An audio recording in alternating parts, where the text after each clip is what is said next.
Gloire au Père, gloire à Jésus, gloire à l'Esprit Saint. Que tout genou fléchisse ce matin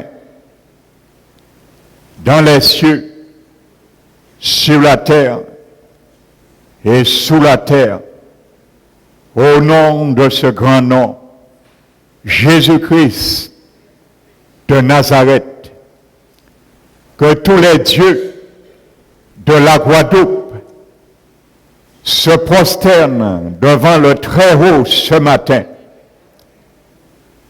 le Très-Haut de l'univers, et que tous les cœurs ce matin dans ce lieu s'inclinent sous la seigneurie de Jésus dans ce lieu. Seigneur, merci pour la réalité que tu es devenu pour nous dans nos vies. Car c'est toi, Seigneur, qui es la joie de notre vie. C'est toi, Seigneur, qui fait l'objet et les délices de notre joie. Car sans toi, Seigneur, en dehors de toi, il n'y a ni paix ni joie. C'est pour cela que ta paix, que ta joie et ta grâce nous soient multipliées et règnent dans nos cœurs dans ce lieu ce matin. Que ton onction, Seigneur, dépose, descend et repose sur mes épaules, afin que par ton Esprit Saint, tu puisses, Seigneur, mettre les paroles dans ma bouche, pour que ta gloire puisse illuminer les yeux de nos cœurs, renouveler notre intelligence, notre entendement, car c'est le désir que tu veux pour chacun de nous. Merci encore, mon Dieu, pour ton programme et ce que tu as prévu pour chacun de nous. Nous remettons ce moment entre tes mains. Nous aspergeons ton sang sur chaque paroi dans ce lieu, sur chaque chaise, sur chaque vie, afin de démanteler, de paralyser toute œuvre des esprits démoniaques qui voudraient perturber et s'immiscer au sein de ton assemblée. Je chasse dans ce lieu ce matin, au nom de Jésus, tout esprit de confusion, tout esprit d'opposition de ta parole et tout esprit de distraction, au nom de Jésus. Merci encore, Père.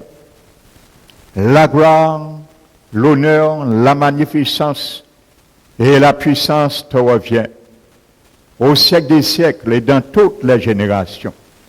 Au nom de Jésus-Christ, notre Rédempteur. Amen. Asseyez-vous, frères et sœurs.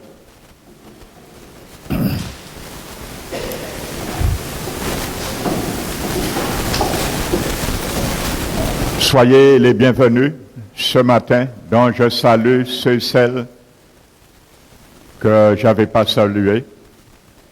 Amen. Je bénis également dans le nom du Seigneur ceux et celles qui nous visitent ce matin. Donc soyez les bienvenus, il n'y a pas de hasard. Amen. Donc sans plus tarder, nous allons ouvrir le livre de Lévitique chapitre 16, dont nous sommes en train de faire une étude sur ce livre, qui a beaucoup de révélations sur notre Seigneur Jésus et sur nous-mêmes, pour nous également. Alléluia. Donc je suis en train de faire un peu l'exégèse de ce chapitre, Lévitique 16. Amen. Donc nous allons continuer cette troisième partie qui a permis de donner un titre à ce livre, Jésus-Christ, souverain sacrificateur. Car Lévitique 16 est une esquisse d'Hébreux 9. Amen.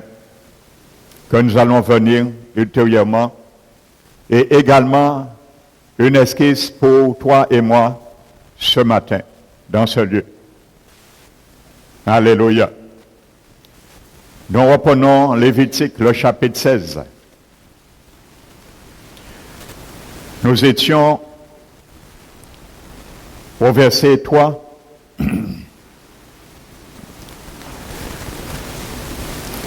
L'Éternel disait qu'il va apparaître, se présenter au milieu de la nuée, entre les deux chérubins, qui est sur l'arche, le propitiatoire de l'arche de l'Alliance. Amen. Quand Jésus est ce gage pour nous de cette nouvelle alliance. Et je disais que l'arche représente notre Seigneur Jésus-Christ. Amen. Donc c'est avec lui que nous avons fait l'alliance. Nous sommes inclus dans cette nouvelle alliance. Amen. Bien sûr, ceux et celles qui sont sauvés, pas pour tout le monde. Amen. Jésus fait alliance avec tous ceux et celles qui acceptent d'être inclus dans cette alliance, pas l'humanité. Malheureusement, l'humanité, je le répète, ne sont pas sauvés de force s'ils ne le veulent pas. Car le Seigneur serait un dictateur. Le diable l'est, mais pas Dieu. Alléluia. Chacun décide pour lui-même, chacun choisit pour lui-même, avant que ses deux yeux se ferment sur ce monde terrien. Amen. Donc le Seigneur Jésus est cette arche, parce que c'est avec lui que nous avons fait alliance. Alléluia. Et c'est pour cela, lorsque nous acceptons Jésus, nous rentrons dans l'alliance, et lui, il rentre en nous. Alléluia. Et il demeure en nous, en tant que cette arche. Donc je disais, il y avait trois objets qu'on trouvait à l'intérieur qui représentent des vertus du Seigneur Jésus parce qu'il vient avec ça également en nous. C'est les deux tables de pierre, mais qui ne sont pas aujourd'hui à l'extérieur, ni écrites sur des tables de pierre, ni avec de l'encre, mais avec l'Esprit Saint qui est en nous. La loi que Dieu a imprimée dans notre cœur et il a mis dans notre esprit.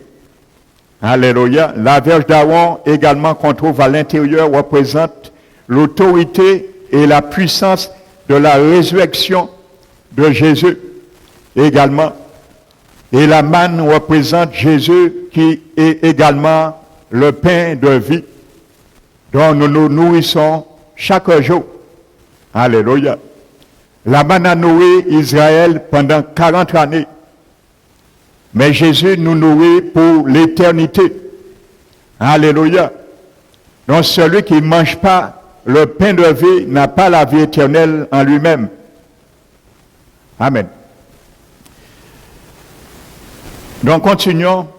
Le verset 3 dit, voici de quelle manière Aaron entrera dans le sanctuaire. Il prendra un jeune taureau pour le sacrifice d'expiation et un bélier pour l'holocauste. Donc je ne vais pas mais reprendre, ceux qui le veulent, vous pouvez avoir l'enseignement gratuitement sur CD. Donc j'ai expliqué qu'est-ce que ça veut dire le mot expiation. Donc c'est encore écrit là. Amen. Pour ceux qui n'étaient pas là. Donc en hébreu, dans l'Ancien Testament, c'est le mot kafar qui veut dire couverture annulée. Et dans le grec, dans le Nouveau Testament, c'est le mot kopère qui veut dire réconciliation, échange. Donc j'ai fait un peu ce parallèle. Donc je ne vais pas revenir. Ça a été enregistré dimanche dernier. Donc la parole de Dieu nous dit, il prendra un sacrifice d'expiation et un bélier pour l'holocauste. Donc je viendrai plus tard, qu'est-ce que ça veut dire? Pourquoi Dieu a décidé un bouc pour le sacrifice d'expiation et un bélier pour l'Holocauste. Tu vas bien comprendre quelque chose. Que c'est une chose que Jésus est mort pour toi et moi. Il a été le bouc expiatoire. Mais c'est une autre chose que ta vie, ma vie, soit aussi un holocauste pour Dieu. Chaque jour. Alléluia. Donc c'est le partenariat du salut.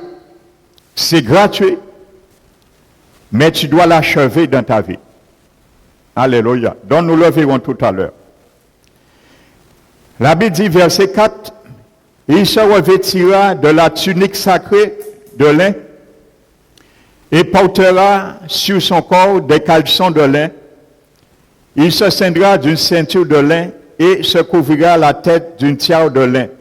Ce sont les vêtements sacrés dont il se revêtira après avoir lavé son corps dans l'eau. » Alléluia.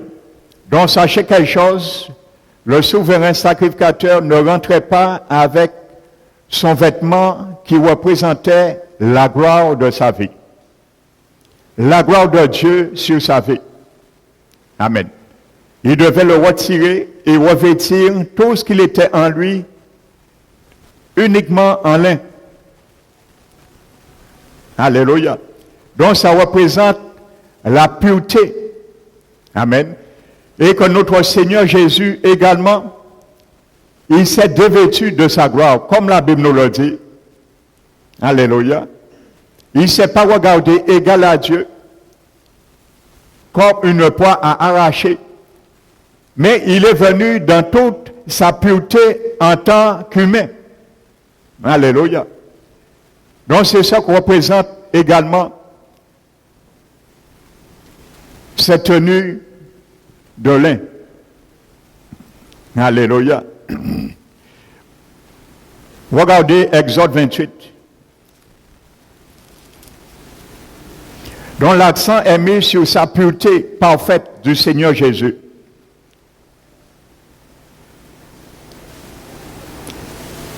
Exode 28, le verset 42 et 43. La Bible dit, il parle des souverains sacrificateurs, les vêtements sacerdotaux. Amen. Il dit, fais-leur des caleçons de lin pour couvrir leur nudité. Ils auront depuis les reins jusqu'aux cuisses. Aaron et ses fils les porteront quand ils entreront dans la tente d'assignation et quand ils s'approcheront de l'autel pour faire le service dans le sanctuaire. Ainsi, ils ne se rendront point coupables et ne mourront point. Alléluia. Afin de couvrir leur nudité. Donc ça représente la pureté de notre Seigneur Jésus en tant qu'homme. Mais il s'est dévêtu de la gloire. Le vêtement sacerdotal que les souverains sacrificateurs portaient avec les cloches et les pierres précieuses, les 12 pierres précieuses, qui étaient l'Urim et le Thummim. Alléluia. Je vais vous expliquer plus loin qu'est-ce que ça veut dire en passant le mot l'Urim et Thummim. Alléluia. Ce sont des pierres que portait le souverain sacrificateur qui permettaient d'avoir des révélations de la part de l'Éternel, selon la manière que ces pierres brillaient et ainsi de suite, dont je passe pour l'instant. Amen. Donc Jésus aujourd'hui est notre grand Seigneur.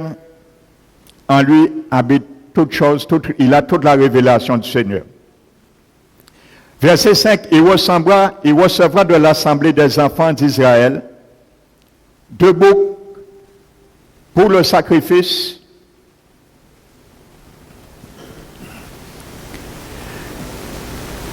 d'expiation et un bélier pour l'Holocauste. Amen. Donc, le souverain sacrificateur devait recevoir 2 boucs de la part de l'Assemblée d'Israël, un bouc pour lui et un bouc pour le peuple. il devait recevoir un bélier pour le peuple, mais lui aussi devait porter son bélier. Dans l'Holocauste, la sanctification n'est pas pour les brebis seulement. Alléluia, Dieu ne fait acceptation de personne, il est aussi pour les serviteurs. Donc le souverain sacrificateur devait apporter son holocauste aussi. Son bouc, pas de son bouc, son taureau, plutôt. Et le bouc d'Israël. Alléluia. Donc il y avait 5 animaux, je le répète, un jeune taureau, 2 boucs et 2 béliers. Donc la Bible nous dit, pour le sacrifice d'expiation, et un bélier pour l'Holocauste. Donc ce sont les 2 boucs, un bouc et le jeune taureau qui étaient désignés pour le sacrifice d'expiation, pour faire l'échange, pour la réconciliation, comme nous avons vu dimanche, Romains 5. Alléluia. Étant réconciliés avec Dieu, nous serons sauvés de la colère par lui, par le sang de Jésus. Verset 6. Aaron offrira son taureau expiatoire et il fera l'expiation pour lui et pour sa maison. Il prendra les 2 boucs et il les placera devant l'Éternel à l'entrée de la tente d'assignation. Aaron jettera le sort sur les 2 boucs, un sort pour l'Éternel et un sort pour Azazel. Azazel veut dire en hébreu retranchement. Alléluia. Je reviendrai tout à l'heure. Donc la Bible nous dit, Aaron fera approcher le bouc sur l'autel sur lequel est tombé le sort pour l'Éternel. C'est ce bouc qui devait être immolé pour l'expiation. Et c'est le sang de ce bouc que le souverain sacrificateur devait prendre et amener dans le lieu très saint. Et l'asperger 7 fois sur le propitiatoire et devant l'arche. Amen. Qui représente la perfection de ce que le sang de Jésus est, qui représente la perfection de ce que Jésus a fait, et nous avons vu le sang de Jésus a coulé 7 lieues. Amen. Donc ça veut dire que chaque goutte de sang du Seigneur était précieux devant l'Éternel. Donc il devait premièrement prendre le sang de ce bouc pour Israël et l'asperger lorsqu'il entrera dans la présence de l'Éternel. Je lis, mais je reviendrai tout à l'heure avec des explications. Verset 12, il prendra un brasier plein de charbon ardent, ôté de dessus l'autel devant l'Éternel et de 2 poignées de parfum odoriférant en poudre. Il portera ces choses au-delà du voile. Alléluia.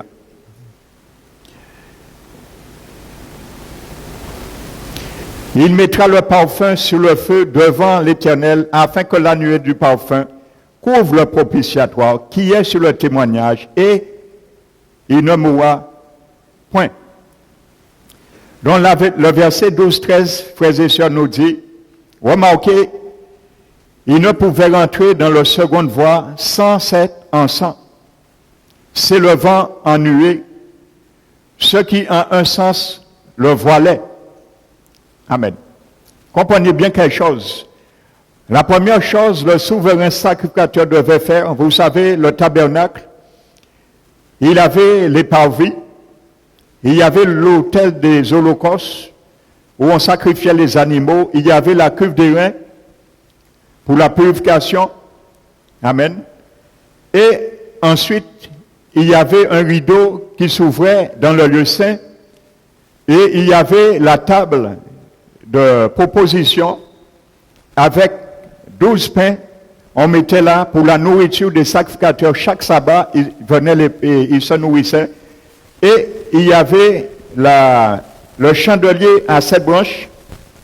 Et devant le deuxième voile que Jésus a déchiré, qui nous ouvrait l'entrée dans le lieu très saint. Il y avait l'encensoir. Il y avait l'autel plutôt du parfum qui était là.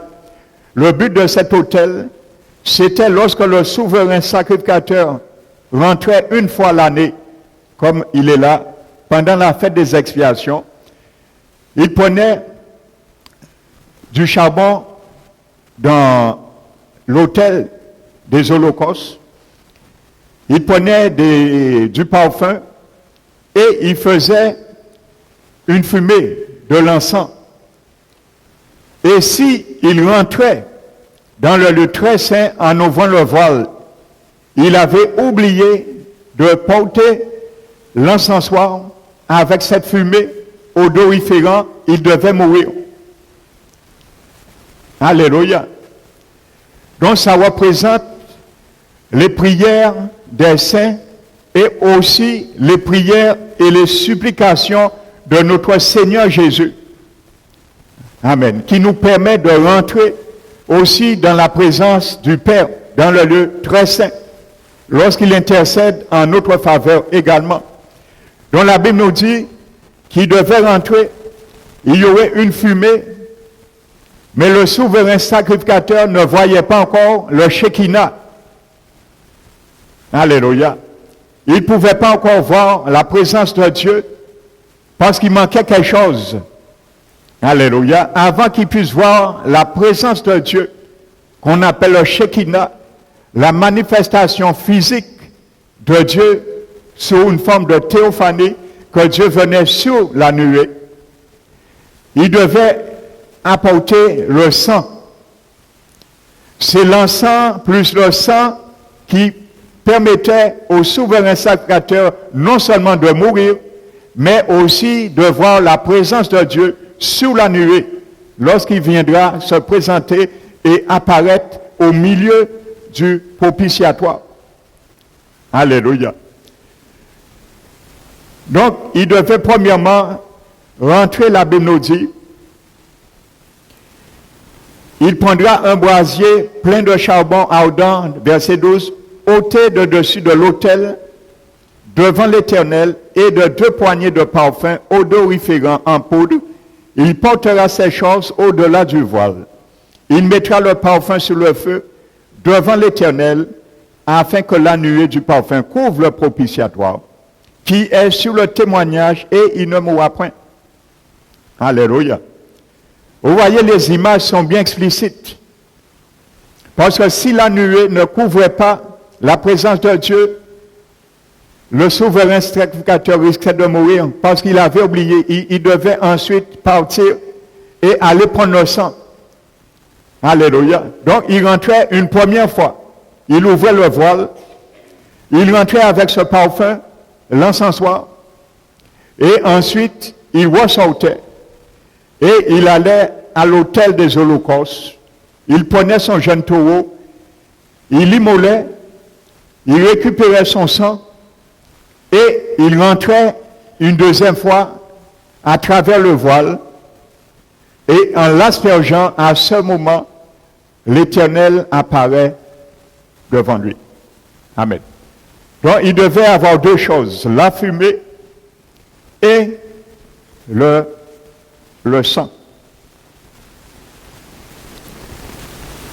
Donc, regardons, ne perdons pas Lévitique, prenons le psaume 141. Donc déjà la nuée, la fumée de l'encens l'empêchait d'être directement exposé à la présence immédiate de Dieu. Amen. Donc je vous cite, prendre le temps de détailler ces choses, c'est pour vous montrer, frères et sœurs, comme je disais dimanche, Dieu n'intransigeait pas avec le péché, ni les païens, ni ses enfants en plus. Sous aucune des formes, parce que le péché dans l'Église est sous diverses formes. Il y a les péchés sciemment volontaires, il y a des péchés qui sont dus par la désobéissance, il y a des péchés qui viennent des caractères des brebis, il y a des péchés qui viennent par notre langue, mal apprivoisée, dans la cage du Saint-Esprit. qu'il sort sous le contrôle, bien souvent, de la cage du Saint-Esprit. Et il fait du dégât. Alléluia. Donc le péché existe dans toutes ses formes, dans l'Église aussi. Parce que nous sommes des hommes comme le monde, à part entière. À la seule différence, nous avons une deuxième nature qui est en nous que le monde n'a pas encore. C'est la nature divine, la nature de Dieu. Parce que quand la Bible nous dit ce qui est dans l'arche, la loi, c'est la loi de vie de l'Esprit de Dieu qui vit en moi et qui vit en toi. Cette loi amène la vie de Dieu en nous, la vie éternelle, la vie divine. Alléluia. Et également, l'Esprit amène cette loi, la vie de Dieu, la vie divine du ciel qui est régie par une loi. C'est pour cela que Paul appelle cette loi qui est en nous la loi de l'Esprit de vie. Parce que le Saint-Esprit, c'est lui qui amène la vie de Dieu en nous, mais aussi il amène une loi qui régit la vie éternelle, la vie divine en nous. Il n'y a aucune vie sur cette terre, dans l'univers, qui n'est pas régie par une loi. Ça n'existe pas. Toute vie est régie par une loi. La vie aquatique est régie par la loi aquatique. Si tu prends un poisson, tu le retires dans son environnement, la mer, tu le mets sur le sable, il ne va pas tarder de mourir. Parce qu'il est coupé de la source qui régit sa vie. Alléluia. Donc toute vie est régie d'une loi. Alléluia. Le monde est régi, la vie du monde est régie par une loi. La loi physique régit le monde. Alléluia. La nature, la vie de la nature végétale est régie par une loi végétale. Alléluia. Vous n'allez pas regarder un pommier et dire au pommier, il faut que tu portes du fruit. Ça ne fait rien. Le pommier sait qu'il doit porter du fruit. Parce qu'il y a une loi qui régit sa vie. C'est régi en dedans de c'est inné en lui. Donc toute vie est régie par une loi. Alors si aussi un chrétien ne laisse pas la loi du Saint-Esprit régir la vie divine qui est en lui, il mourra ensuite aussi. Un jour. Et il connaîtra la deuxième mort qui est pire encore que la première mort. Il y a beaucoup de chrétiens qui jouent avec ceci. Alléluia. Jouez avec votre salut, mais moi je ne joue pas avec le mien. Alléluia.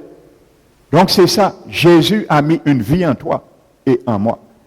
Alors pour que cette loi puisse régir ma vie, il faut laisser cette loi contre-attaquer l'ancienne loi qui est la mort du péché et de la mort qui régit aussi en nous et qui continue à régir la vie du vieil homme. Parce qu'il n'est pas mort pour certains. Il est bien debout.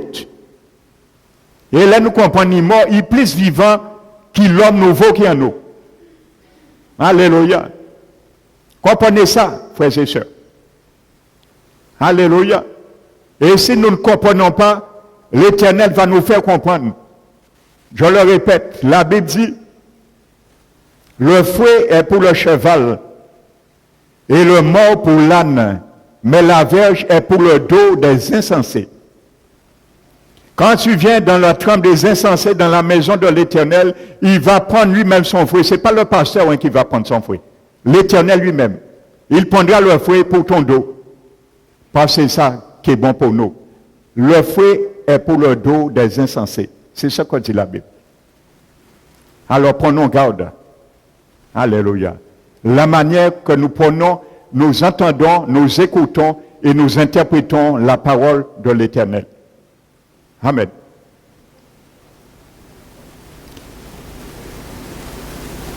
Donc, pour venir au psaume Ne perdons pas Lévitique.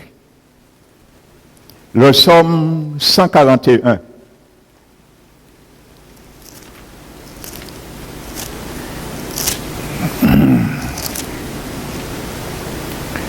Le verset 2.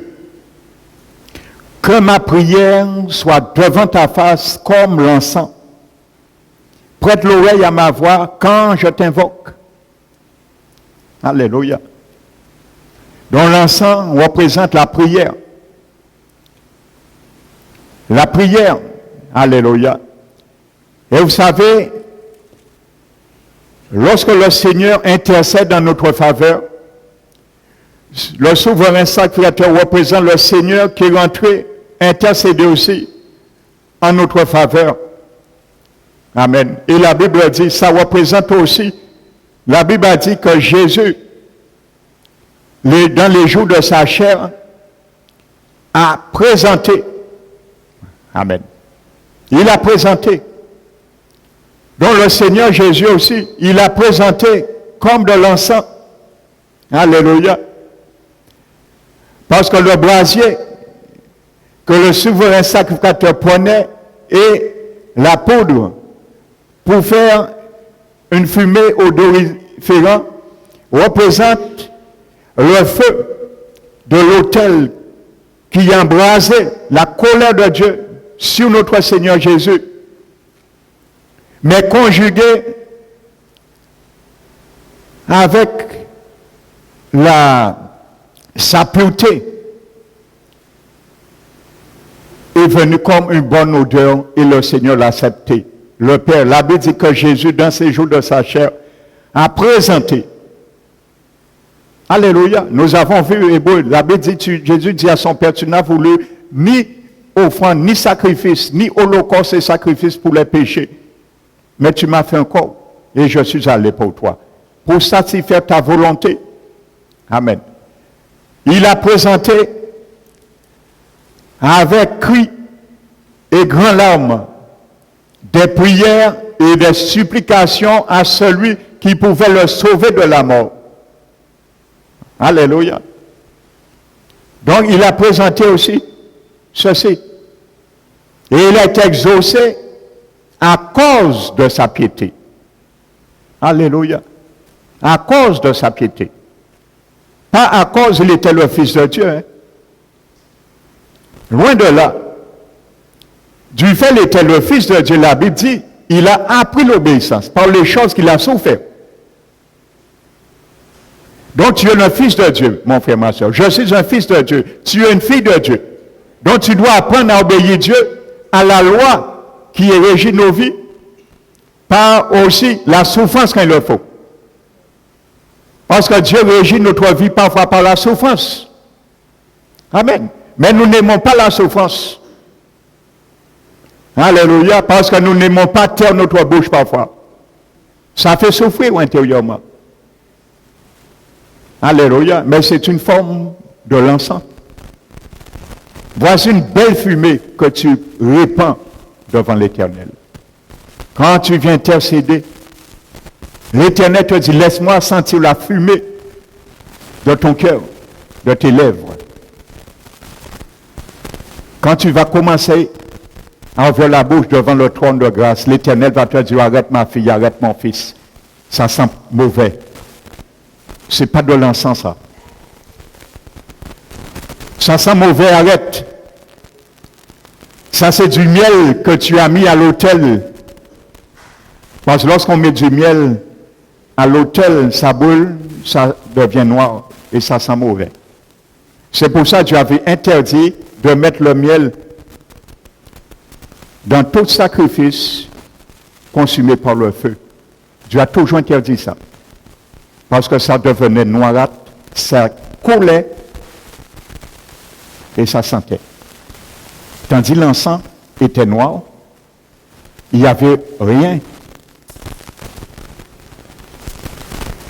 au regard attrayant, mais lorsqu'on le mettait sur le brasier, ça devenait blanc et ça sentait bon.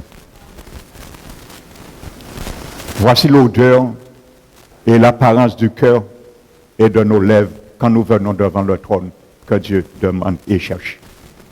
C'est ce que Jésus a fait. Donc cet encens représente ça. Le Seigneur est venu. Il a crié à Dieu. Il a crié, même Père, si tu pouvais éloigner de moi cette coupe, mais pas ma volonté, que ce soit ta volonté. Il a appris l'obéissance pour admettre, accepter la volonté de Dieu. Il a appris l'obéissance par les choses qu'il a souffert. Mais la Bible nous dit, en échange de la joie qui lui était offerte, il a souffert la croix, méprisé l'ignominie, mais il est monté à la droite de Dieu. Nous voulons monter, nous voulons être sur les montagnes de l'Éternel. Ce n'est pas comme ça. Jésus nous donne l'exemple. Il a souffert la croix, il a méprisé l'ignominie, et troisièmement, il est monté. On ne monte pas comme ça. On ne monte pas dans les montagnes de l'Éternel sans souffrance. Jésus est notre pionnier. Alléluia.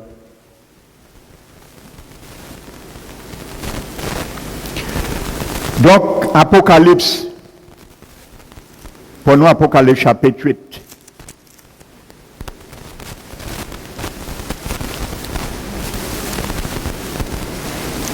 Versets 3 et 5. Et un autre ange vint et il se tint sur l'autel. Vous voyez l'autel? Ayant un encensoir d'or.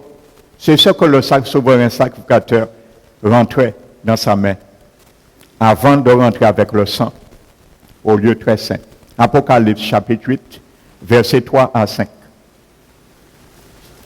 On lui donna beaucoup de parfums. Amen. Afin qu'il les offre avec les prières de tous les saints sur l'autel d'or qui est devant le trône. Le voile est déchiré. Quand tu viens devant l'Éternel au moyen du sang de Jésus, tu te trouves directement devant le trône de grâce. Pas n'importe où. Alléluia. Regardez bien ce que dit la Bible. Il se tint sur l'autel ayant un encensoir d'or et on lui donna beaucoup de parfums afin qu'il les offre avec les prières de tous les saints sur l'autel d'or qui est devant le trône. La fumée des parfums monta avec les prières des saints de la main de l'ange devant Dieu. Et l'ange prit l'encensoir, le remplit du feu de l'autel et le jeta sur la terre. Alléluia. Donc ça représente nos prières, le parfum de nos vies, qui rend nos prières propices devant l'Éternel. Alléluia. C'est pour cela que le souverain sacrificateur se présentait devant le propitiatoire. Propitiatoire veut dire rendre propice. Et également à la même racine de expiation. Amen. Donc ça représente également, revenons à Lévitique 17, ça représente également, frères et sœurs, ce que notre Seigneur a fait et représente également.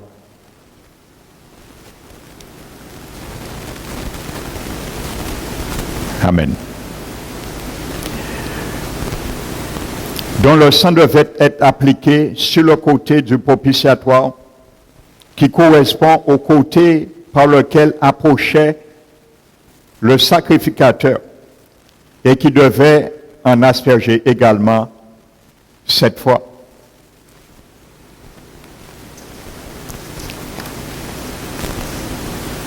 Donc c'était sa première offrande, il apportait. Ensuite, il retournait pour apporter l'offrande pour le péché du peuple. Donc nous l'avons vu, il rentre, il met l'encens, il ne rentre pas plus loin, il sort il va à l'autel des holocaustes, il prend son taureau, il l'immole, il prend le sang et il asperge. Il sort une troisième fois. Il sort dans le lieu très saint une troisième fois. Il va prendre le bouc de l'Éternel, parmi les deux boucs qui est de la part d'Israël. Il immole le bouc à l'autel des holocaustes et il prend le sang, il rentre une troisième fois. Et il asperge également 7 fois sur le propitiatoire et devant l'arche de l'Alliance. Amen. Pour ses péchés et pour le péché du peuple. Donc la Bible nous dit, continuons, verset 14, « Il prendra du sang du taureau et il fera l'aspersion avec son doigt sur le devant du propitiatoire vers l'Orient et fera avec son doigt 7 fois l'aspersion du sang devant le propitiatoire. » Amen. Il égorgera le bouc expiatoire pour le peuple et il emportera le sang au-delà du voile. Il fera avec ce sang comme il a fait avec le sang du taureau et il en fera l'aspersion sur le propitiatoire et devant le propitiatoire. C'est ainsi qu'il fera l'expiation pour le sanctuaire à cause des impuretés des enfants d'Israël et de toutes les transgressions par lesquelles ils ont péché. Amen. Mais je vous disais bien que aucun péché n'était ôté. Ça couvrait les péchés. Simplement. Ça veut dire que Dieu passait au-dessus. Il ne les voyait pas. Amen. Mais ils n'étaient pas encore ôtés. Parce que la puissance des sangs, des boucs et des taureaux ne pouvait ôter et effacer les péchés. Et c'est pour cela que Romains nous dit que Dieu, dans sa patience, avait laissé impunis les péchés passés. Amen. Ça veut dire que les péchés, Dieu passait au-dessus. Mais il ne fermait pas ses yeux dessus. Il passait dessus parce que c'était couvert. Donc le fait des expiations, c'était un moyen de permettre au peuple encore d'en bénéficier une année encore. Amen. Des soustraits de la mort. Parce que si Dieu tenait compte, c'était la mort, c'était la sentence de la loi. Dès qu'on pêche, c'est la mort. Chaque fois un sang était coulé, le juif reconnaissait que la sanction de la loi qui réclamait tout péché commis devait mourir. Le transgresseur, il disait, cet animal me représente, c'est moi qui devais payer et mourir à sa place. Chaque fois qu'un juif péchait, il devait sacrifier un animal. Donc imaginez-vous le corvée des sacrificateurs, frères et sœurs. Il y avait des sacrifices le matin et le soir, sans cesse. Ils n'avaient pas le temps de se reposer. Et c'est pour cela que Jésus a dit, la Bible dit que Hébreu Jésus, lui, il est rentré une fois pour toutes et il s'est assis une fois pour toutes. Une fois pour toutes, il s'est assis. Ça veut dire qu'il ne fait plus ça. Les souverains sacrificateurs, les sacrificateurs avant ne pouvaient être assis. Ils avaient toujours du travail, ils étaient en permanence debout. Mais Jésus est rentré une fois pour toutes et il s'est assis. Une fois. Donc Jésus n'a pas crucifié tous les dimanches. Quand il menti nous à la messe, l'un quoi qu'on leur dit, chaque dimanche Jésus a crucifié. Non. Il est rentré et il s'est une fois pour toutes. Amen. Il peut monter en deuxième fois si quoi. Donc ça c'est mensonge du Vatican. Jésus n'a pas crucifié tous les dimanches. Il fait une seule fois. Et il peut faire 2 fois. Il vient porter péché à l'homme une seule fois, il peut venir porter 2 fois. C'est ce que dit la Bible. Amen. Donc maintenant la Bible nous dit, c'est ainsi qu'il fera, verset 16, l'expiation pour le sanctuaire à cause de toutes les impuretés, les transgressions des enfants d'Israël. Vous voyez, frères et sœurs, même les ustensiles du tabernacle étaient purifiés par le sang. Alléluia. Ça veut dire que tout notre être intérieur doit être saint, sanctifié à tous égards. C'est pour cela la Bible nous dit, ayant cette espérance du salut, nous devons nous purifier de toute souillure de la chair et de l'esprit. Alléluia. Parce que Dieu veut trouver l'esprit, l'âme et le corps purifiés, sanctifiés. Amen.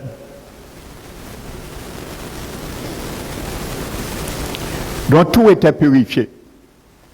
Amen. Le Seigneur veut également que nous soyons saints à tous égards.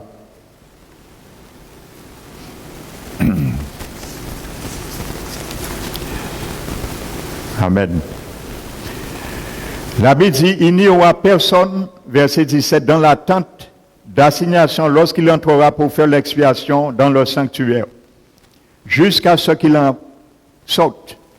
Il fera l'expiation pour lui et pour sa maison et pour toute l'assemblée. En sortant, il ira vers l'autel qui est devant l'Éternel et il fera l'expiation sur l'autel. Il prendra du sang du taureau des boucs et il en mettra sur les cornes de l'autel tout autour. Tout était purifié. Il fera avec son doigt 7 fois l'aspersion, ainsi de suite. Lorsqu'il aura achevé de faire l'expiation pour le sanctuaire, pour la tente d'assignation et pour l'autel, il fera approcher le bouc vivant. Amen. Il fera approcher le bouc vivant. Aaron posera ses 2 mains sur la tête du bouc vivant et il confessera sur lui toutes les iniquités des enfants d'Israël et toutes les transgressions par lesquelles ils ont péché. Amen. Il les mettra sur la tête du bouc, puis il chassera dans le désert à l'aide d'un homme qui aura cette charge. Le bouc emportera sur lui toutes leurs iniquités dans cette terre désolée et sera chassé dans le désert. Amen. Maintenant, le bouc qui a été tiré au sort, Azazel, qui veut dire retranchement, maintenant il sort, il a présenté les sacrifices d'expiation, le jeune taureau, le bouc, et expiatoire, et maintenant il vient sur le bouc qui doit être retranché. Donc il va mettre ses 2 mains sur la tête de l'animal et il va confesser tous les péchés du peuple. Amen. Donc, le premier bouc expiatoire est l'œuvre concernant du Seigneur, rédemptrice. Jésus a versé son sang. Et c'est par rapport au sang de Jésus qui pardonne les péchés que le deuxième bouc, nos péchés, est porté sur lui, mais qui représente également Jésus, une deuxième phase de la rédemption. Le deuxième bouc représente également Jésus, son œuvre, du fait qu'il est mort, son sang a coulé, il a fait l'échange avec toi et moi. Il nous a réconciliés avec Dieu. Nous sommes justifiés. Maintenant, les péchés qui étaient couverts depuis l'Ancien Testament et nous aujourd'hui, dans la nouvelle dispensation, nos péchés maintenant est mis sur le compte de Jésus. Alléluia. Nos péchés lui a été imputés et sa justice nous a été imputée. Je disais dimanche dernier, le mot imputé en grec veut dire mettre sous un autre compte. Alléluia. Donc maintenant, nous avons été mis sur le compte de la justice de Jésus. Amen. Il a crédité notre compte. Nous étions débiteurs avant pour Dieu. Nos péchés. Nous méritions la mort. C'était là notre compte ancien. Il nous a retirés sur ce compte et il nous a mis sur un nouveau compte. Le compte de la justice de Dieu qui nous a rachetés. nos débits envers Dieu. C'est ça que ça veut dire, que la justice de Jésus nous a été imputée. Amen. Donc, le bouc maintenant qui portait les péchés dans un lieu désolé, résulte que Jésus a porté tes péchés, mes péchés, parce qu'il est mort et son sang a coulé pour nous. Comme nous sommes purifiés, nous sommes lavés, justifiés, alors les péchés maintenant sont mis sur lui et il les éloigne loin de nous. Voici ce que ça veut dire le deuxième bouc. La Bible dit que Dieu, dans la Nouvelle Alliance, Jérémie 31, il a dit, je serai leur Dieu, ils seront mon peuple,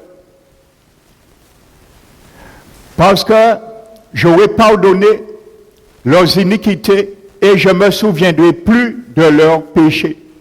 Donc le deuxième bouc nous montre que Jésus, lorsqu'il pardonne quelqu'un, même si cette personne était un criminel, il était ce qu'il voulait, on peut dire, du moment que le sang de Jésus le lave, il est blanchi.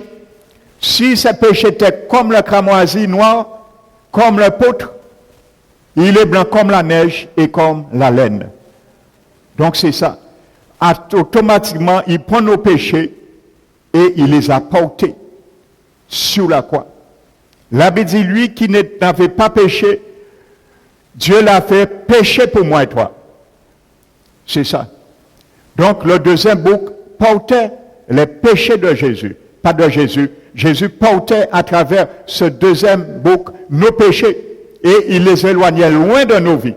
Si demain diable vient rappeler nos péchés à nous avant nous te sauver, nous qu'à rappeler diable que péché à nous, j'ai découvert, il a porté loin, Jésus n'a pas changé parce que le bouc mourait. Il ne pouvait pas retourner. Donc c'était une image que le bouc mourait un jour. Alléluia. Donc Jésus est mort en oubliant nos péchés et en les portant loin de nos vies. Alors si diable a dit, il a rappelé nos péchés à nous avant de te sauver, nous a rappelé que nous sauver, par n'y pas condamnation si ancien péché à nous, parce qu'elle va nous blanchir, mais nous a rappelé lui, futur c'est la GN. Alléluia. Tu rappelles le diable, son futur, lui c'est la GN. Alléluia. Parce que Jésus a porté nos péchés loin. C'est ça que ça veut dire, ce deuxième bouc. Du fait le premier bouc et représente la mort de Jésus. Le deuxième bouc représente nos péchés qu'il porte, qui résultent de sa mort et de son pardon. Amen. Regardons le psaume 103.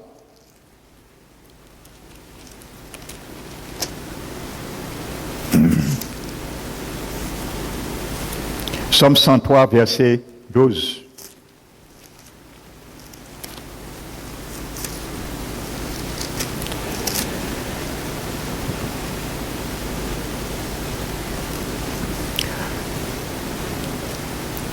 Autant l'Orient est éloigné de l'Occident. Alléluia. Autant il éloigne de nous nos transgressions. L'Orient de l'Occident. Alléluia. On ne peut pas mesurer ça. Amen. Autant il éloigne de nous nos transgressions. Voici l'œuvre du souverain sacrificateur, notre Seigneur Jésus, a fait pour nous. Amen. Mais comprenons bien, si nous péchons sans cesse après avoir reçu le pardon, je prends le soin de le préciser, volontairement, et nous vivons n'importe comment, ce qui nous a été imputé comme justice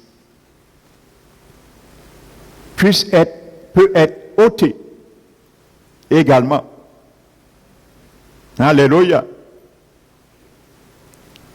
Parce que la Bible dit, si un juste se détourne de la voie dont il marchait, toute sa justice lui sera oubliée. De même que Dieu va oublier nos péchés, il peut également oublier la justice qui nous a imputée sur notre compte, sur son compte. Un jour. Amen.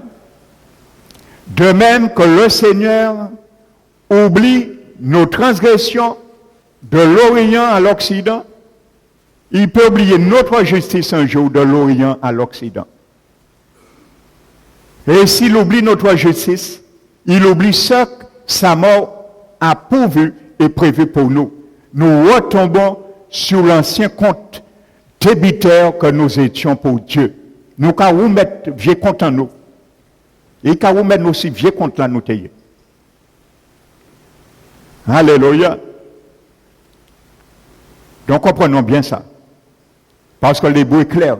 Et il a dit aux chrétiens, si quelqu'un pêche volontairement, après avoir reçu la connaissance de la vérité, il ne reste plus de sacrifice pour les péchés.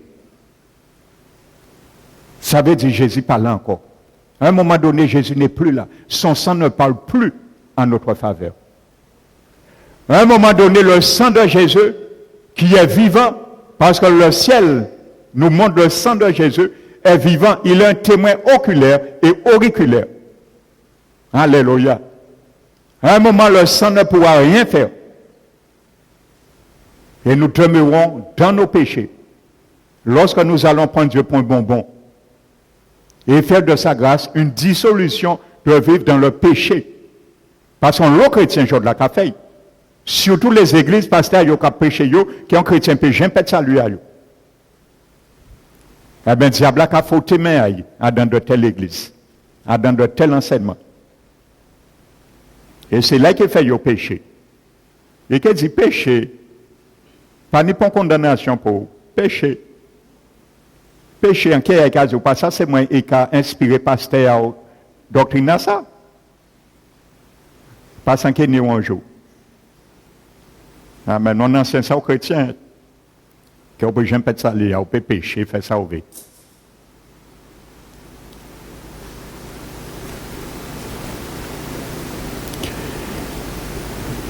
Donc, continuons.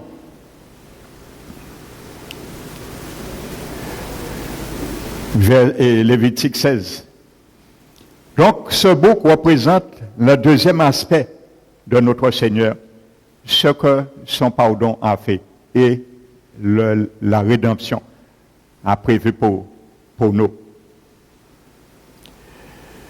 La Bible nous dit au verset 23, Amen. Aaron entrera dans la tente d'assignation, il quittera ses vêtements de lin qu'il avait mis en entrant dans le sanctuaire et il les déposera là. Amen. Maintenant, il va réunir ses vêtements magnifiques, les vêtements de la gloire, pour offrir l'Holocauste. Amen. Alléluia. Parce que la vie de Jésus a été un holocauste agréable à Dieu. Maintenant, il va rentrer dans la gloire. Alléluia. En échange de la joie qui lui était réservée, il va rentrer maintenant dans cette gloire. Amen. Parce que sa vie a été l'holocauste de Dieu. Holocauste veut dire brûler entièrement. Allez, amen. C'est ce que ça veut dire. Il n'y a rien pour toi que tu puisses prendre. Quand ta vie est un holocauste sur l'autel, tu ne peux rien prendre encore dessus. Tout appartient à Dieu. Brûler entièrement.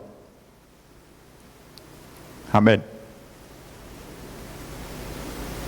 Donc maintenant, nous passons à l'Holocauste maintenant. Nous avons vu les sacrifices, les deux sacrifices expiatoires, le jeune taureau, le premier bouc qui était pour l'Éternel, le bouc Azazel, lui là, il nous a montré Jésus, lui, il a porté nos péchés loin. de nous, il ne s'en souvient plus. Parce que nous sommes blanchis. Amen. Les péchés passés, bien sûr. Amen. Les péchés présents sont notés. Si nous demandons pardon, il est retiré. Mais si nous ne demeurons pas dans le pardon, dans la repentance, il faut arrêter là. Et nous ne pouvons pas présenter nous devant le trône quand nous venons prier avec une bonne odeur. Non. Ça va sentir mauvais pour Dieu. Ça va donner au Seigneur la grippe. Ça qui est la grippe et qui est mouché. Une mauvaise odeur. Alors ne donnons pas à notre Père Céleste la grippe. D'un quoi vient devant aïe. Ça qui hérite dans l'inaï. Il veut une odeur odoriférante, un pur parfum, qui vient d'un holocauste pur. Alléluia.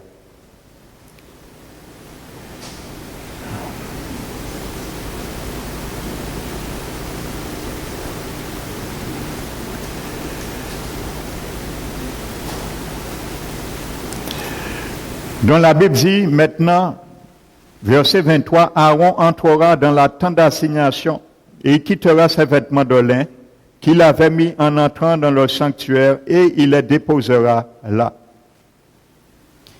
Il lavera son corps avec de l'eau, ainsi de suite.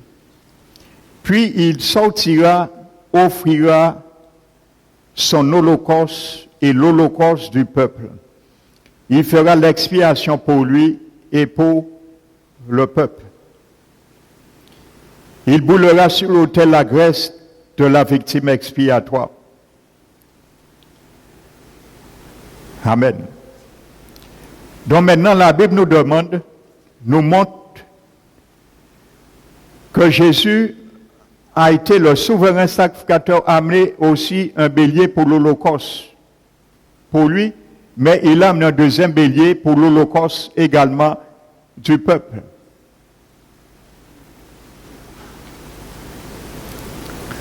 Vous savez, la Bible nous parle dans Exode, chapitre 29, verset 33, l'Holocauste en sacrifice d'action de grâce ou de consécration. Amen.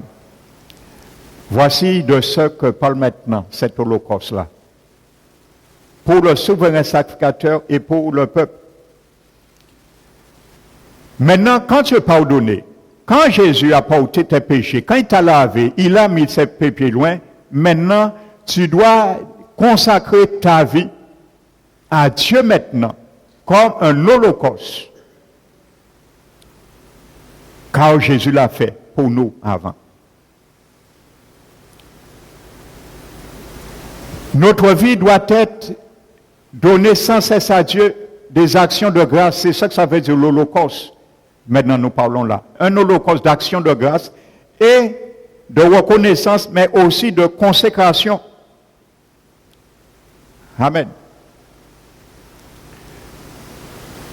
Donc, leur sang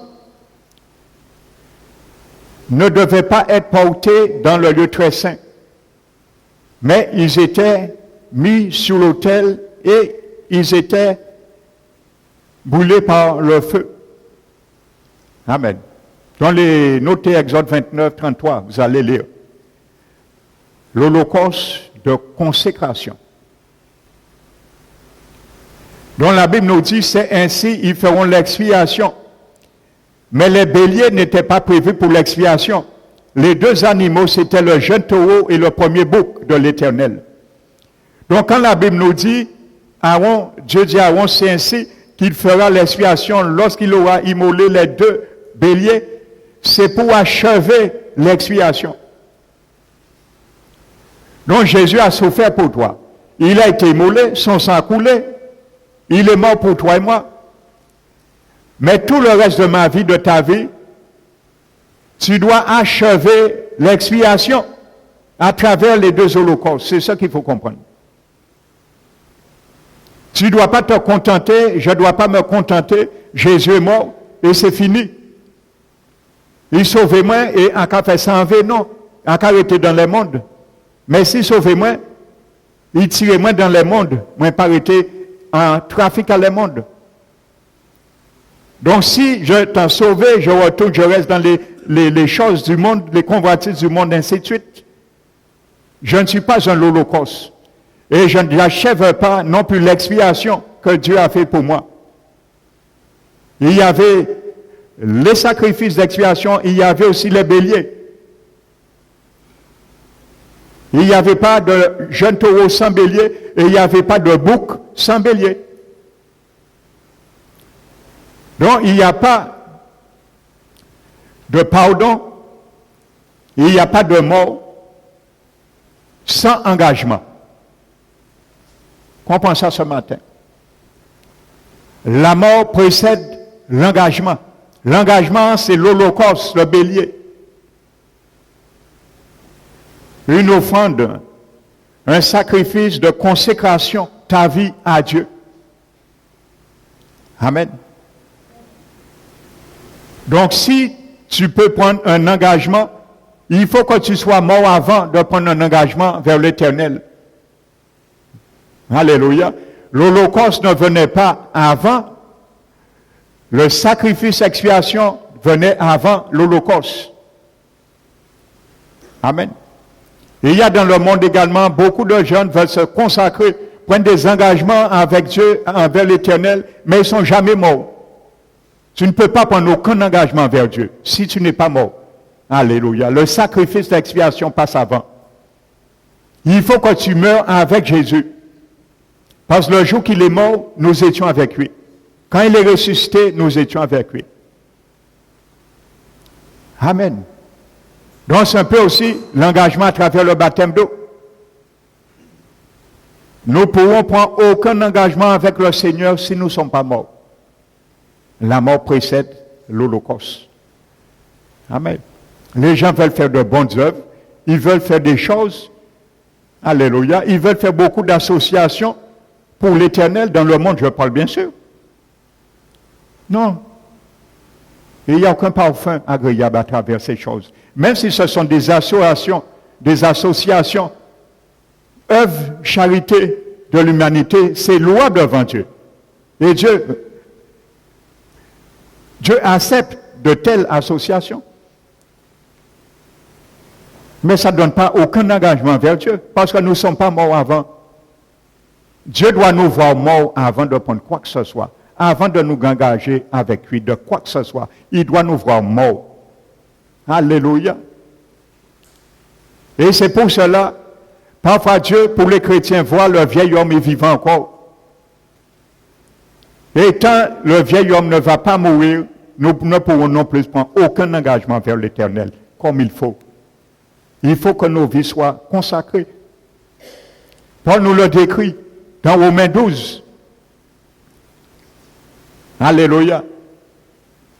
Et il dit, frère, par les compassions de notre Dieu, je vous exhorte donc à offrir votre corps comme un sacrifice vivant, saint et agréable à Dieu. Ce qui serait de votre part un sacrifice, un culte raisonnable. Amen. Voici l'Holocauste. Dieu nous demande maintenant étant sauvé. Mettre notre corps. Pourquoi c'est le corps il parle? Pourquoi Paul parle du corps? Pourquoi il ne parle pas l'âme? Pourquoi il ne parle pas l'esprit de l'homme? L'âme de l'homme, mais son corps. Amen. Parce que ton corps, c'est le serviteur de ton âme. Ton corps obéit les impulsions de ta volonté, des décisions que je prends et que tu prends. Si je décide de marcher par là, au moment où ma volonté l'a décidé, le réflexe de mon cerveau met en œuvre, m'énerve et les fait marcher là. Mon corps est devenu le serviteur de mon âme. Mais avant que mon corps devienne le serviteur de mon âme, pour savoir si je dois aller là, si ça vient de Dieu, mon intelligence doit aller à la cour royale où siège mon esprit, où siège plutôt le Saint-Esprit. Je dois aller interpeller, interroger mon esprit. Parce que la marche chrétienne ne se marche pas ni par son corps, ni par son âme, mais par son esprit humain. Quand je dis marcher par l'esprit, c'est petit e. Tu dois marcher quand tu es né de nouveau par ton esprit humain. Parce que c'est là Jésus a fait son trône et habite et siège, réside le Saint-Esprit. Quand tu vas interpeller, ton intelligence va interpeller ton esprit, tu recevras l'indication, s'il faut aller ou pas. S'il faut aller, tu seras dans la paix. S'il ne faut pas aller, ta conscience sera dans le trouble. C'est comme ça se marche. Faites l'expérience. Quand vous avez à prendre une décision, parlez à votre esprit. Dis, esprit, mon esprit, je te parle. Qu'est-ce que je dois faire? Vous allez voir la différence. Habituez-vous à ça, parce que c'est ce que Dieu demande l'homme régénéré. Marcher par son esprit. Donc, quand ton corps obéit, ça veut dire que ton âme a obéi à ton esprit et ton corps a obéi à ton âme. Ils sont en symbiose. C'est ce que Dieu veut pour les chrétiens. Quand nous marchons,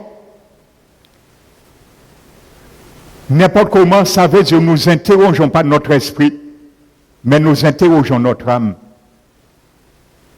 Quand nous marchons n'importe comment, ça veut dire que nous ne tenons pas compte des instructions, des impulsions de notre esprit. Et parfois, ça nous vaut à l'échec. C'est pour cela que Paul a dit, mettez votre corps. Parce que lorsqu'on voit un chrétien agir, on ne voit pas ton âme agir. Quand on voit un chrétien agir, on ne voit pas son esprit agir. Parce que c'est à l'intérieur. Mais quand on voit le corps agir, c'est ce que Dieu veut à l'autel. Ce qu'on voit. Dieu veut voir le corps à l'autel comme un sacrifice vivant. Vivant, sain et agréable. Et pour ce faire, comment tu dois être? Je dois être un holocauste vivant. Comment je dois être? Tu dois être un holocauste agréable à Dieu pour achever l'expiation chaque jour, pour maintenir l'expiation que Jésus a fait. Paul nous donne la recette. Ne vous conformez pas à ce siècle présent, pas siècle présent la caïné, l'orgueil de la vie, les convoitises des yeux, les convoitises de la chair, l'amour du monde passe et ses convoitises, mais celui qui fait la volonté de Dieu demeure éternellement. Ne vous conformez pas. Tu veux que ton corps soit un sacrifice vivant, tu veux faire de ton corps un culte agréable à Dieu. Quand nous venons ici, particulièrement le dimanche, est-ce que nous voulons que notre corps soit l'instrument, l'objet du culte agréable à Dieu? Paul nous donne la réponse. Ne vous conformez pas au siècle présent. C'est ce qu'a Satan, ça, pas conformer. À rien, pas pour rien. Paul dit pas, il n'y a rien bon d'un vieil homme là. Paul l'a dit, Romains 7, il n'y a rien de bon en moi, dans ma chair. Pas ni à rien qui bon là. À rien. Alléluia. C'est pour ça que Dieu ne réhabilite pas le vieil homme. C'est la croix que Dieu est destiné pour crucifier. C'est le nouveau homme que Dieu habilite. Agence dans son royaume. Dieu ne connaît plus le vieil homme parce qu'il n'y a rien de bon dans cet homme, l'ancien homme, la chair, Paul l'a dit. Il n'y a rien de bon, moi. Et il pointe la localité, il dit bien dans ma chair. Pas n'y a rien qui est bon là. Paul qui dit, alors moi, pas n'y a rien bon chez moi non plus. Et toi aussi, mon frère, ma soeur. Si tu crois qu'il y a quelque chose de bon dans ta chair, eh bien, tu es perdant déjà. dans le combat. Si tu t'appuies sur ta chair, tu es déjà tombé. Paul dit, pas n'y a rien qui est bon dedans. Parce que les vieilles ont qu'à surgir, c'est la chair qui a fait prendre décision. Et si notre esprit écoute ça, nous pouvons prendre les mauvaises décisions. Donc Paul nous donne, ne vous conformez pas à ce siècle présent, mais soyez transformés par le renouvellement de l'intelligence. Parce que mes pensées viennent de mon intelligence. Si mon intelligence voit les choses ne sont pas bonnes, j'interpelle mon esprit. Et quand j'interpelle mon esprit, le Saint-Esprit qui réside là, il va dire à mon esprit oui ou non. Et il fera descendre l'information dans mon âme, dans mon pensée, mon intelligence et ma conscience sera éclairée. Ou soit il sera attristé, si nous pas bien suivre. Paul a dit, ma conscience m'en rend témoignage par l'Esprit de Dieu. Et Paul a dit, le Dieu que je sers dans mon esprit. Il n'a pas dit je sers Dieu dans mon âme. Il n'a pas dit je sers Dieu dans mon corps. L'Esprit de Dieu ne parle pas ton âme, il ne parle pas ton corps, mon frère, ma soeur. Comprends-le. L'Esprit de Dieu ne parle jamais aux chrétiens dans son âme. L'Esprit de Dieu ne parle jamais aux chrétiens dans son corps. Il parle aux chrétiens dans son esprit. C'est laïé. Parce que c'est l'esprit qui a la vie divine. Et c'est l'esprit humain qui a la vie divine. Et c'est l'esprit humain qui a la loi de l'esprit également. Donc l'Esprit de Dieu ne parle pas ton âme. Il ne parle pas ton corps. Parce qu'il n'est pas un dictateur. L'Esprit de Dieu ne va pas prendre des décisions pour toi et moi. Il parle à ton esprit. Ton esprit est le gérant de ton être. Alléluia.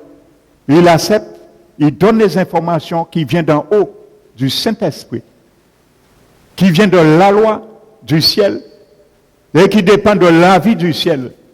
À nous, à l'accepter ou le refuser.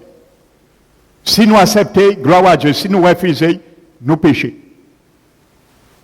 Ne vous soyez transformés dans le renouvellement de l'intelligence afin de connaître.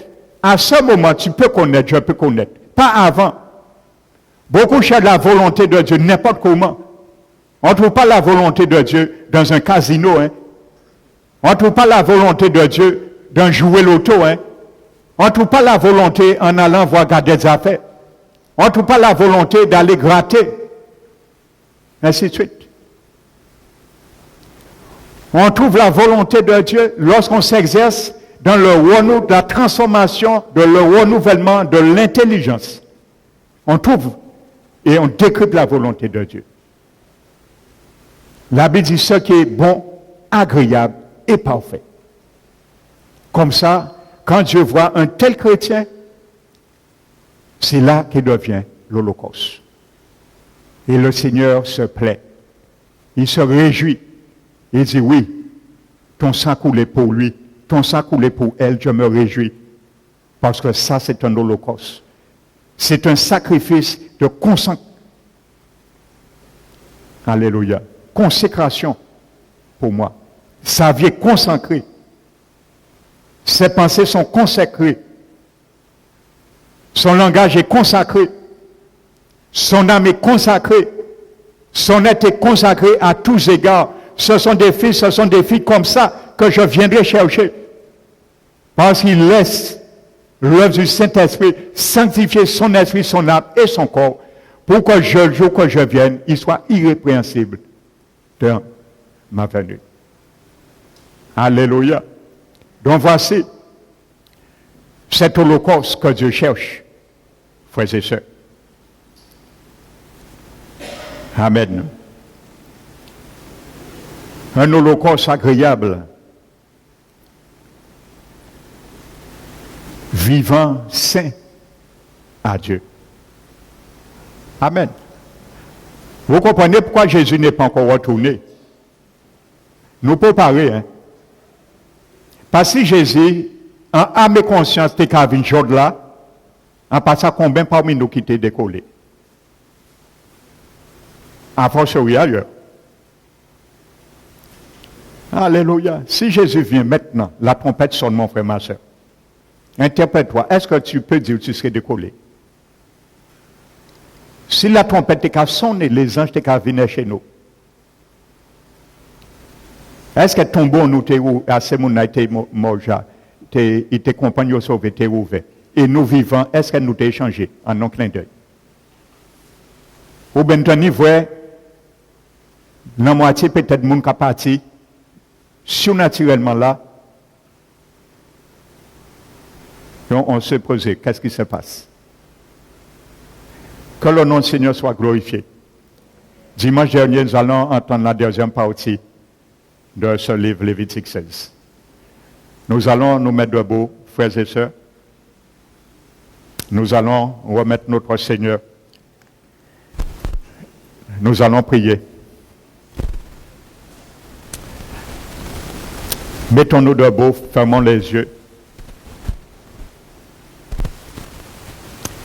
Père éternel, à toi la gloire, l'honneur, la puissance. Quel merveilleux don tu nous as fait, Seigneur, par ton Fils Jésus-Christ. Seigneur, merci pour ta parole. Heureusement, tu nous as laissé la parole, Seigneur, pour te connaître, pour t'obéir. Car toutes tes paroles, elles sont vraiment utiles, Seigneur. Précieux pour enseigner, pour corriger et pour nous instruire, Seigneur, dans ta justice. Afin que nous soyons prompts, Seigneur, à toute bonne œuvre. Tu sais, Seigneur, et tu as su ce que tu as fait en envoyant ta parole. Mais que ta parole ne reste et ne devienne un sujet de scandale pour aucun de nous. Mais bien la manne qui vient d'en haut, la nourriture du ciel. Car Seigneur, lorsque nous mettons en pratique ta parole, nous apprenons à manger le pain du ciel. Le corps, la seigneurie, la bonté, la sagesse de notre Seigneur Jésus-Christ. C'est ainsi nous pourrons vivre éternellement. Merci encore pour l'esquisse, les révélations. Tu nous as montré à travers le livre de Lévitique, qui est la réplique de ce que tu nous montrais à fait dans le livre des Hébreux, Seigneur. Que nous puissions, Seigneur, nous aligner sur ces faits, sur ces révélations que tu nous as décrites, mon Dieu. Apprends-nous, mon Dieu, à revenir à toi, si nous étions loin, Seigneur, de cette réalité.